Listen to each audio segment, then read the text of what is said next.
Komið þið sæl. Fyrir 2 árum síðan fékk ég það hlutverk að hanna og leiða innleiðingu á formlegu og öruggu hugbúnaðarþróunarferli. Og í fyrirlestrinum mínum hérna í dag mun ég styðjast við það nálgun sem ég tók og raun og veru það nálgun sem myndi taka ef ég myndi taka með slíkt verkefni aftur. Ég ætla að koma inn á nokkra nytsamlega staðla tengt þessum efnum. Síðan mun ég fara yfir það hvernig ég myndi nálgast það að hanna og innleiða formlegt hugbúnaðarþróunarferli sem hægt og rólega bæta öryggisþáttum við það ferli. Fyrsti staðarnir sem ég ætla að minnast á er ISO 27001 og þau ykkar sem þekkið ISO 27001 að þið vitið alveg að þetta tengist náttúrulega ekki beint hugbúnaðarþróun. Þetta er stað sem lýsir því hvernig maður getur innleitt formlegt stjórnkerfi upplýsingaöryggis. En til þess að við getum verið með formlegt og öruggt hugbúnaðarþróunarferli þá þurfum við ákveðna svona öryggisumgjörð og þar kemur ISO 27001 mjög sterkur inn.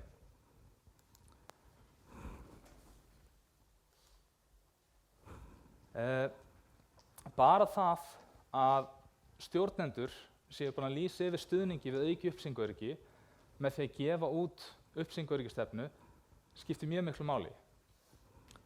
Og ef við spáum stjórnun aðgangs, það sé formlegt ferli fyrir stjórnun aðgangs, það sé búið að kortleggja verklagsreglu viðfangsefnið og það sé að lágmarki einu sinni á ári vera að taka út aðgang að lykilupplýsingakerfum skiptir miklu máli. Ef við reynum að setja þetta í samhengi við hugbúnaðarþróunina, að þá við þessa vinnu þurfa stjórnendur að taka ákvörðun til dæmis eiga allir starfsmenn hafa aðgang að forritskoði fyrirtækisins. Eiga allir starfsmenn að geta breytt forritskoði fyrirtækisins. Eiga allir starfsmenn að hafa aðgang að raunkerfum og raungögnum. Eða prófunargögnum og prófunarkerfum. Og sama með þróunarumhverfið. Bara það að taka afstöðu þessa þætti og gera það formlega skiptir mjög miklu máli. Næsta, öryggisafritunartaka. Ef við spáum í aftur tengjum þetta við hugbúnaðarþróunina. Ef við erum með svona source control kerfi til þess að halda utan breytingasögu, hvað þolum við að tapa mikilli breytingasögu? Er nóg að taka öryggisafrit einu sinni á viku, segjum sem með 50 forritara, er það ásættanlegt? Einu sinni á dag, einu sinni á klukkutíma, einu sinni á 15 mínútna fresti, einu sinni á mínútu fresti? Eða er það kannski það mikilvægt að við viljum setja upp annan server í öðrum vélarsal og byrja að spegla á milli? Og nátengt þessu er áætlun samfellda rekstur. Ef við setjum þetta aftur í samhengi við hugbúnaðarþróunina eða með hugbúnaðarfyrirtæki með 50 forritara, hvað gerist ef það kemur eldur til dæmis í vélarsalnum og allur búnaðurinn fer niður? Hvað tekur langan tíma að koma upp til dæmis netbúnaði, domain controllerum og öðrum hlutum áður en hægt sé að fara að vinna í þróunarumhverfinu aftur og jafnvel fyrir prófara þeir geti fara að prófa aftur. Bara það að vera með formlegt ferli til staðar þar sem búið að áætla endurheimtutíma og einu sinni ári að æfa endurheimtuna, þá eigi að hafa nokkuð góða hugmynd hversu langur niðurtíminn getur orðið. Og aftur við spáum í 50 forritarar, það að taki nokkra daga endurheimta kerfið getur verið dálítið dýrt. Þannig í þeim tilfellum þá myndum við kannski vilja fara að spegla kerfið milli vélarsala. En það er sem sagt það að tala ISO 27000 staðlaseríuna. Það eru mjög margir staðlar sem eru nytsamlegir, en meðal annars ISO 27034. Þetta er staðall með fjölda stýringa sem er óháð hugbúnaðarþróunarferli sem hægt er að innleiða og ná þannig öruggu hugbúnaðarþróunarferli. Það er nú þegar búið að gefa út part 1 og 2 og ég held að sé hægt að kaupa þetta fyrir 20-30 skall hjá Staðlaráði Íslands. En partur 4 er eftir því sem best veit ekki komin út ennþá, en hann skilgreinir vottunarkröfur. Þannig í dag er ekki hægt að fá vottun gagnvart ISO 27034, en það mun vera hægt í náinni framtíð. En þó svo sé ekki hægt að fá þessu vottun, að þá eru samt mörg fyrirtæki fann að lýsa því yfir að þau sé að fylgja ISO 27034. Og þar má meðal annars nefna fyrirtæki eins og Microsoft. En ISO 27000 staðlarnir þeir kosta peninga, þess vegna vil ég aðeins minnast á PCI-DSS-staðalinn og PA-DSS. Ef að fyrirtæki ykkar er að meðhöndla kreditkortupplýsingar eða greiðslukortupplýsingar, þá þurfið þið að innleiða Payment Card Industry Data Security Standard. Ef að þið eru að þróa hugbúnað sem á að meðhöndla greiðslukortupplýsingar, þá þurfið að innleiða og uppfylla Payment Application Data Security Standard. En gefum okkur að þessu ekki fara að vinna með greiðslukortupplýsingar, þá getur samt verið mjög nytsamlegt að skoða þessa staðla. Þeir eru ókeypis, sem er mjög fínt, en sem líka annað sem finnst mjög skemmtilegt við þá er það að þeir eru með listi við stýringar í einum dálki, í öðrum dálki þá er með leiðbeiningar hvernig sé hægt að innleiða viðkomandi stýringu og síðan í næsta dálki eftir þá er með leiðbeiningar fyrir úttæktaraðila það hvernig þeir eiga að taka út innleiðingun á stýringunni til þess að staðfesta að hún hafi verið innleidd á réttan hátt. Þannig að þetta gefur manni mjög góða innsýn í stýringarnar sem maður er að innleiða. Síðan ætla ég líka að minnast á Open Software Assurance Maturity Module. Open Web Application Security Project, það heldur úti OpenSAM. Þið kannist kannski við Open Web Application Security Project í samhengi við OWASP Top 10. Þeir eru með fjöldan allan af verkefnum, en eru hvað þekktastir frá OWASP Top 10 sem er í raun og veru listi við 10 algengustu hugbúnaðar galla eða öryggisgalla sem finnast við vefþróun. En Open Software Assurance Maturity Module er mjög nytsamlegt í okkar samhengi. Það er búið að taka hugbúnaðarþróunarferlið, það er búið að brjóta það niður í fjóra business processa og hver business process hefur brjótað niður í 3 security practices. Og fyrir hvert security practice er spurningalisti. Er búið að innleiða X, er búið að innleiða Y, er búið að innleiða Z. Og byggt á svörunum ykkar, þá fáið þið fyrir hvert security practice einhvers staðar á bilinu 0 og upp í 3. Þetta er nytsamlegt allan í tvennum tilgangi. Þarna getið séð hvar þið standið í dag og getið þá líka sett ykkur markmið að eftir ár viljið vera komin úr 0 upp í 1 eða úr 1 upp í 2 eða eitthvað þess háttar. Það er raun og veru til mjög mikið af stöðlum og hugmyndafræði við að koma á formlega öruggu hugbúnaðarþróunarferli. Þetta eru svona þeir staðlar sem að flestir kannast við og eru mjög nytsamlegir, en síðan er hægt að finna alveg helling á netinu líka. Aðferðafræðin sem ég vil nota núna í dag við að lýsa því hvernig ég myndi hanna og innleiða formlegt hugbúnaðarþróunarferli ætla ég að byggja á ímynduðu fyrirtæki. Þannig ég vil að þið ímyndið ykkur með mér að við séum svona lítið eða miðlungsstærðar fyrirtæki þar sem að þroskast í hugbúnaðarþróun er bara alveg á nulli og er bara mjög óformlegt. Og síðan ég útskýra svona nálgunina sem ég myndi nota við að koma á formlegu hugbúnaðarþróunarferli. Áður en ég kemur á það, þá vil ég minnast á það að það er almennt talað það að tíminn sem það tekur að innleiða, eða hanna og innleiða formlegt og öruggt hugbúnaðarþróunarferli er að taka svona 2 til 3 ár hjá svona small medium sized enterprises. Og þetta kom fram í flestum þeim greinum sem ég las þegar ég var að vinna þetta verkefni. Í okkar tilfelli var það 1,5 ár, en það er raunverulega mjög margt sem spilar inn í. Spurningar eins til dæmis hversu mikið er nú þegar til staðar, hversu formlegt er hugbúnaðarþróunarferli í dag, hversu opnir eru forritarar fyrir breytingum, hvernig er pressa á forritara og deadline og þess háttar. Það að taka upp svona nýtt verklag að það getur verið tímafrekt. Það þarf að þjálfa starfsfólk í nýrri hugmyndafræði, nýrri aðferðafræði og það er kannski eitt sem var svona í gegnum gangandi í öllum greinum sem ég las var það að ráðleggingin var þessi: ekki reyna að breyta of miklu, of hratt. Gera þetta bara í skrefum. En í þessu ímyndaða fyrirtæki okkar, þá myndi ég segja að fyrsta skrefið er að ákveða hugbúnaðarþróunar aðferðafræði. Og ég ætla að stinga upp því í okkar tilfelli að nýtast við Agile eða Scrum aðferðafræðina. Ok, þetta er fyrsta skrefið.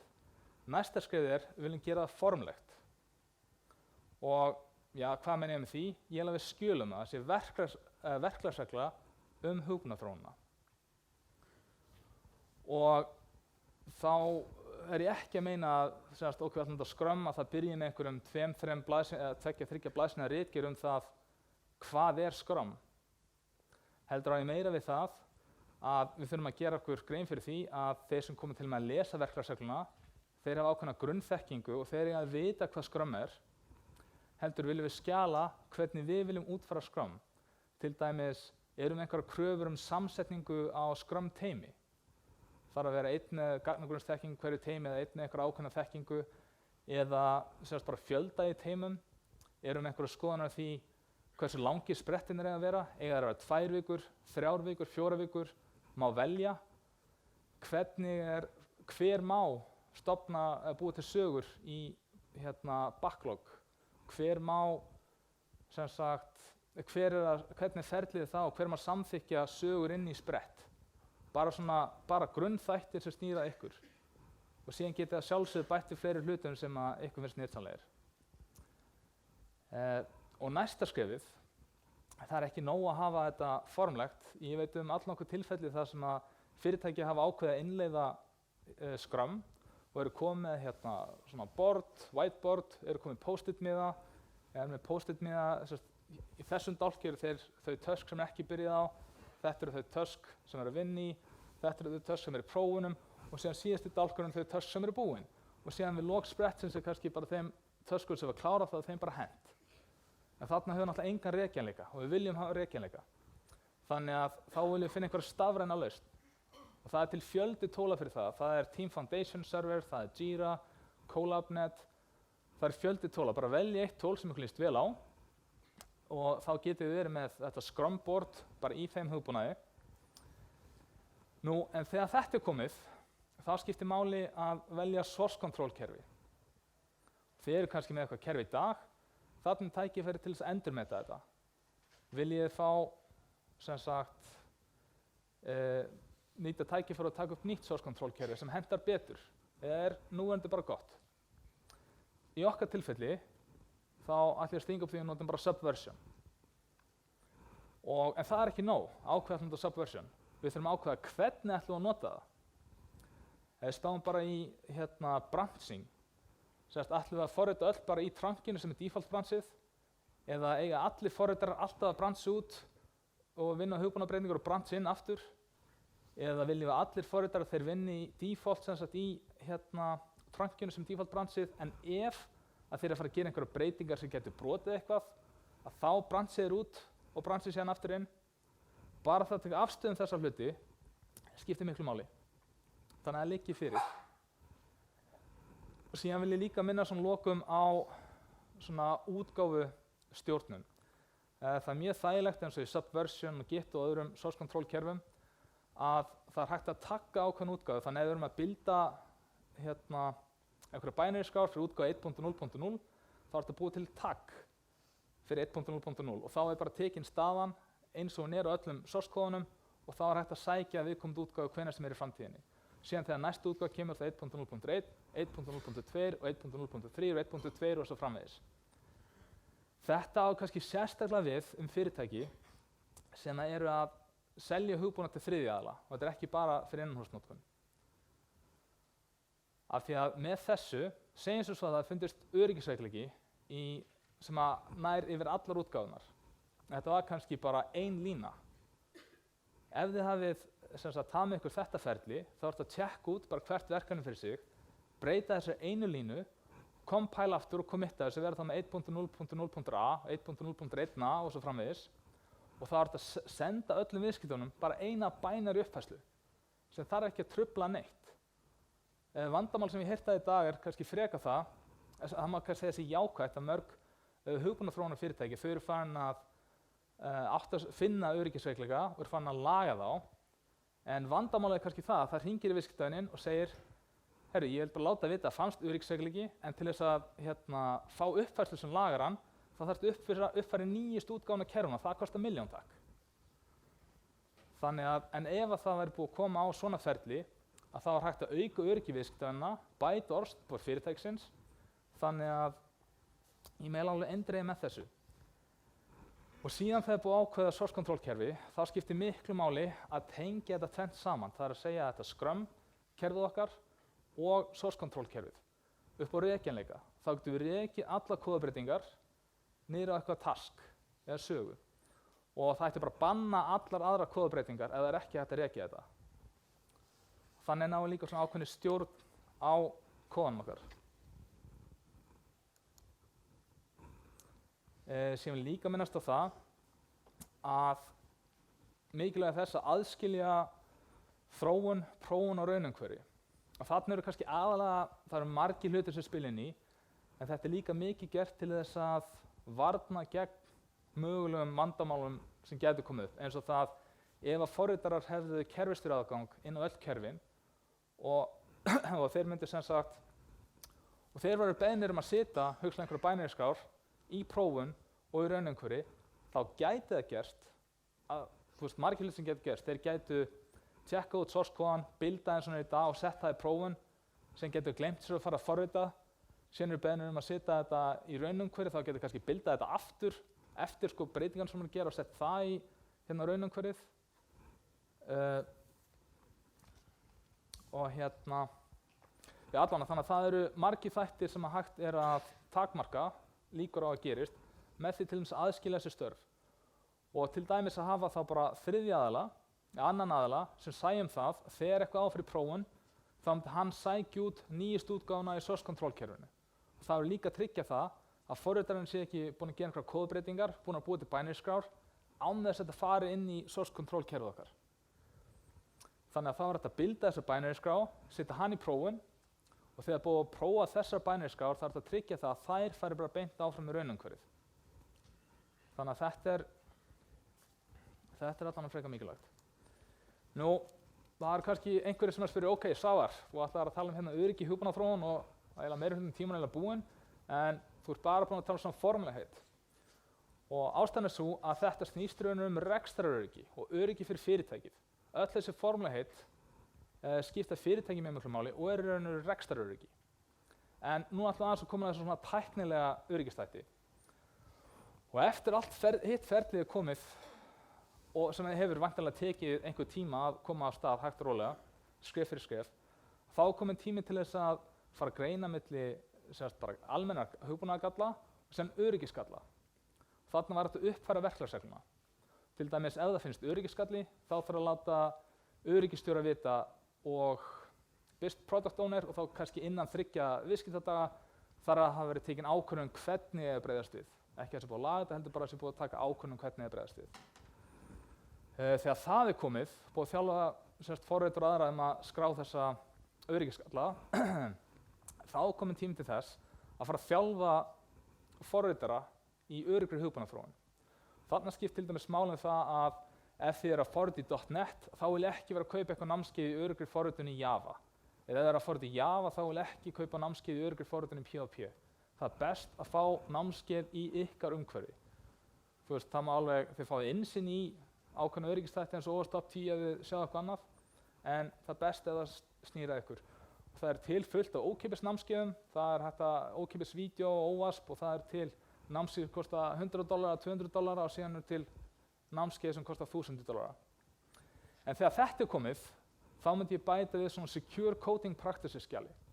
Þannig að ef þið ímynduð ykkur bara ykkar umhverfi, ef þið eru oft til dæmis að forrita þjónustur sem eru með auðkenningu byggt á lykilorðum, þá myndi ég kannski bara hafa kóða tilbúinn það hvernig á að hassa lykilorðin, bara nota bkrypt, það er hægt að copy-paste hann, kannski einhver smátexti niður.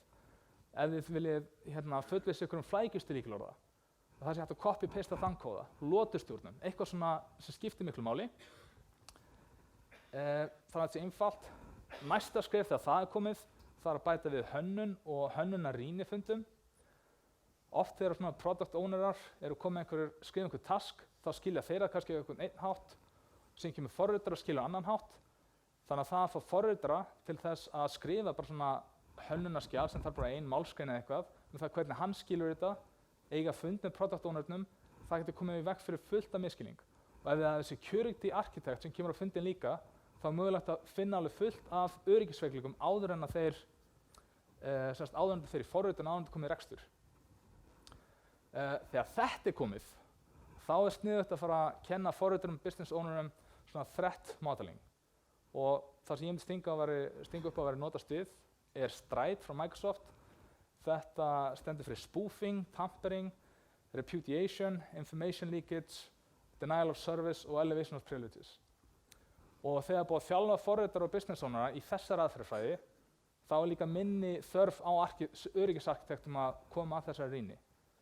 Þá frekar ef það er að gera breytingar á einhverjum viðkvæmum hlutum eins og auðkenningarþáttum með einhverju öðru, að þá væri sniðugt að koma með þá inn í þetta. Og þegar þetta er komið, aftur, þetta er bara eitt í einu, að þá er sniðugt að fara í kóðarýni með tilliti til öryggisþátta. Og það er raun og veru eitthvað sem er óraunhæft að gera fyrir allan forritskóða, en þyrfti þá frekar að vera gert byggt á áhættumati. Til dæmis forritskóði sem snýr að auðkenningu, eða meðhöndlun viðkvæmra gagna, eða lotustjórnun. Og ef þið hafið auka resursa, þá ertu að gera handahófs, sem sagt, öryggisúttektir, kóðarýni með til öryggisþátt og öðrum þáttum. Og ef þið hafið bara nóg resursum, þá er alveg mjög gott að gera þetta fyrir alla breytingar. En þegar þetta er komið, þá er sniðugt að fara að bæta við öryggisúttektum áður en að hugbúnaður er gefinn út. Og þetta getur verið svona eins og penetration test, þar sem er tekið út stýrikerfið og allt raunumhverfið og reynt að finna öryggisveikleika. Það er æskilegt að hafa einhvern svona öryggisstjóra, einhvern annan aðila sem hefur mikla reynslu af svona tæknilegu öryggi til þess að leiða þessa vinnu. Af því að það er einfalt að gera útfæra hluti á óæskilega vegu. En næsta skref, þegar allt hitt er komið til staðar, þá vil ég hafa öryggistilkynningar á hreinu í báðar áttir.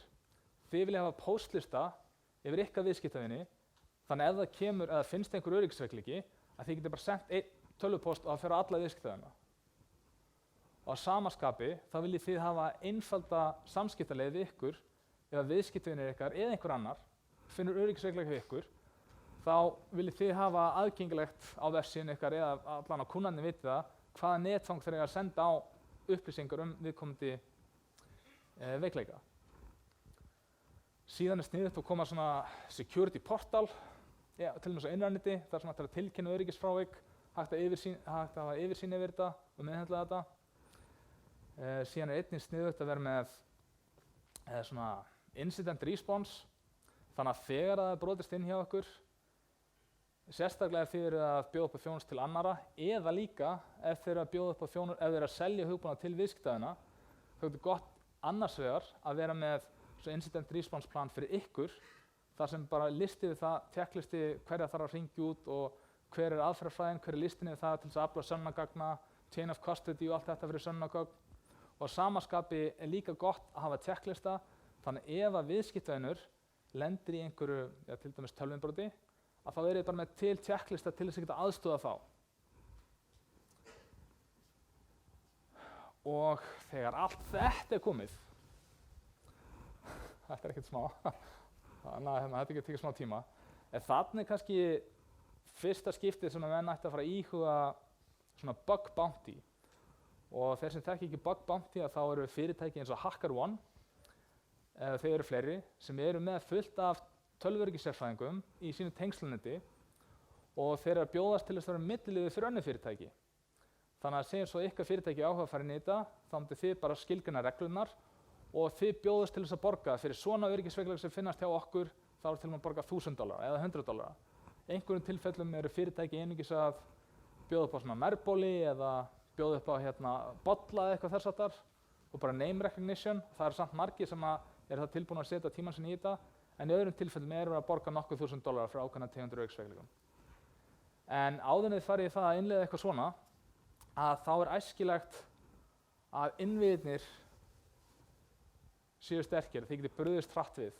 Það verður mjög óheppilegt ef það myndi finnast einhver öryggisveikleiki, hann verður tilkynnt til ykkar og árið seinna var ekki búið að laga hann. Og ég sé það að það eru einhverjir að taka myndir hérna, mér skilst að þessi fyrirlestur sé tekin upp og hann verður settur á netið. Ég held að glæðurinn fara á netið líka, þannig að, en þið mér líka alveg endilega að taka myndir. Já, ég held ég hann aðeins svona marathon tíma. Þannig að Er einhverjar spurningar? Ég ger hans líka ráð fyrir að vera hérna meira um allan daginn, þannig að ef það er einhverjar spurningar, bara endilega spjalla um mig.